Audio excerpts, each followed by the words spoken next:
नमस्कार मित्रांनो. तुमच्याकडे रेशन कार्ड आहे का? किंवा तुमच्या घरात पिवळे, केशरी किंवा पांढरे रेशन कार्ड आहे का? तर आजचा हा व्हिडिओ तुमच्यासाठी खूपच महत्त्वाचा आहे. कारण महाराष्ट्र सरकारने आता QR कोडयुक्त स्मार्ट रेशन कार्ड सुरू करण्यास सुरुवात केली आहे. पण हा स्मार्ट रेशन कार्ड म्हणजे नेमका काय? तो कोणाला मिळणार? जुनं रेशन कार्ड बंद होणार का? नवीन कार्डसाठी अर्ज कसा करायचा? आणि या स्मार्ट कार्डचे फायदे काय आहेत? यासोबतच महाराष्ट्रातील पिवळे, केशरी आणि पांढरे रेशन कार्ड यामधील नेमका फरक काय आहे हेही आपण या व्हिडिओमध्ये जाणून घेणार आहोत. म्हणून हा व्हिडिओ शेवटपर्यंत नक्की पहा. चला तर मग सुरुवात करूया. QR code smart ration card म्हणजे काय? सर्वप्रथम जाणून घेऊया स्मार्ट रेशन कार्ड म्हणजे काय. हे पारंपरिक कागदी रेशन कार्ड नसून PVC प्लास्टिकपासून बनवलेले आधुनिक स्मार्ट कार्ड आहे. या कार्डावर एक QR कोड दिलेला असतो. रेशन दुकानात किंवा अधिकृत यंत्रणेकडून हा QR कोड स्कॅन केल्यावर संबंधित लाभार्थ्याची माहिती लगेच पडताळता येते. यामुळे रेशन वितरणाची प्रक्रिया अधिक वेगवान आणि पारदर्शक होण्यास मदत होते. स्मार्ट रेशन कार्डचे फायदे आता पाहूया. स्मार्ट रेशन कार्डचे प्रमुख फायदे. पहिला फायदा म्हणजे QR कोडमुळे माहितीची जलद पडताळणी होते. दुसरे, बनावट किंवा डुप्लिकेट रेशन कार्डांना मोठ्या प्रमाणात आळा बसतो. तिसरे, रेशन वितरणातील पारदर्शकता वाढते.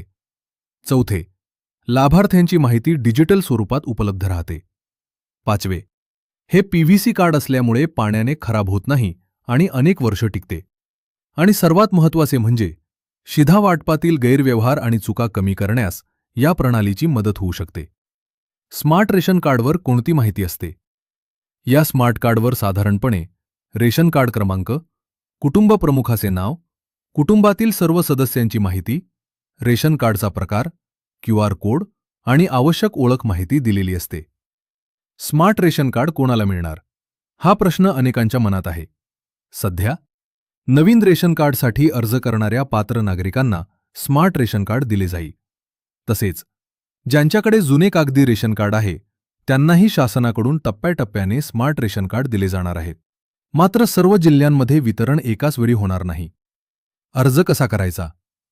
जर तुम्हाला स्मार्ट रेशन कार्ड मिळवायचे असेल तर सर्वप्रथम महाराष्ट्र अन्न नागरी पुरवठा व ग्राहक संरक्षण विभागाच्या अधिकृत संकेतस्थळावर अर्ज करा किंवा तुमच्या जवळच्या रेशनिंग कार्यालयात जाऊन अर्ज करू शकता.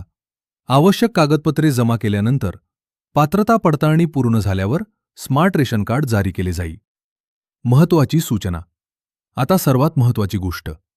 अनेक ठिकाणी अशी अफवा पसरत आहे की जुने रेशन कार्ड लगेच बंद होणार आहेत, परंतु ही माहिती योग्य नाही. सध्या स्मार्ट रेशन कार्डचे वितरण टप्प्याटप्प्याने सुरू आहे. शासनाकडून सूचना मिळाल्यानंतरच कार्ड बदलण्याची प्रक्रिया पूर्ण करा. तसेच आधार लिंकिंग म्हणजेच eKYC वेळेवर पूर्ण करून ठेवा. आता पाहूया महाराष्ट्रात किती प्रकारची रेशन कार्डे आहेत. महाराष्ट्रात मुख्यतः 3 प्रकारची रेशन कार्डे दिली जातात. 1. पिवळे रेशन कार्ड. हे कार्ड मुख्यतः गरिबी रेषेखालील म्हणजेच BPL कुटुंबांना दिले जाते. या कार्डधारकांना अत्यल्प दरात तांदूळ, गहू आणि इतर धान्य मिळते. तसेच अनेक केंद्र आणि राज्य सरकारच्या योजनांमध्ये प्राधान्य दिले जाते. राष्ट्रीय अन्न सुरक्षा कायद्याअंतर्गत अनेक लाभार्थी प्रायोरिटी होल्डिंग किंवा अंत्योदय अन्न योजनामध्ये समाविष्ट असतात. 2. केशरी रेशन कार्ड. केशरी रेशन कार्ड हे कमी उत्पन्न असलेल्या कुटुंबांसाठी असते.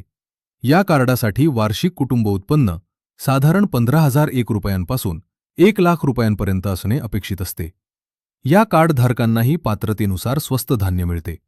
तसेच अनेक सरकारी योजनांसाठी हे महत्त्वाचे कागदपत्र मानले जाते. 3. पांढरे रेशन कार्ड. पांढरे रेशन कार्ड साधारणपणे 1 लाख रुपयांपेक्षा जास्त वार्षिक उत्पन्न असलेल्या कुटुंबांना दिले जाते. या कार्डाचा उपयोग मुख्यतः ओळख आणि पत्त्याचा पुरावा म्हणून केला जातो. सामान्यतः या कार्डावर स्वस्त धान्याचा लाभ मिळत नाही. मित्रांनो, QR कोड स्मार्ट रेशन कार्डमुळे रेशन वितरण व्यवस्था अधिक आधुनिक, सुरक्षित आणि पारदर्शक होण्याची अपेक्षा आहे. पण लक्षात ठेवा, जुने रेशन कार्ड सध्या वैध आहेत. शासनाकडून अधिकृत सूचना मिळाल्यानंतरच कार्ड बदलण्याची प्रक्रिया करा. कोणत्याही अफवांवर विश्वास ठेवू नका.